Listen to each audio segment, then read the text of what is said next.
సరిగ్గా 24 గంటలు 1440 నిమిషాలు 86,400 సెకండ్లు.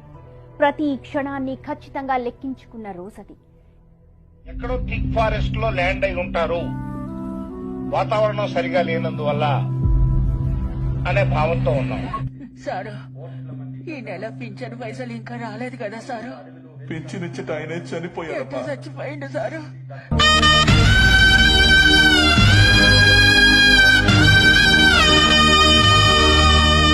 నీ అభిమానం ముందు పదవి చిన్నపోయిందయ్యా. నువ్వు లేవంటే ఎలా నమ్మాలి సార్? ఆయన ఇచ్చిన ఫీజు రియంబర్స్మెంట్ తో చదువుకుని ఈ రోజు ఇన్ఫోసిస్ లిమిటెడ్ లో నేను జాబ్ చేస్తూ మా ఫ్యామిలీని నిలబెట్టగలిగానంటే కారణం వైఎస్ రాజశేఖర రెడ్డి గారే.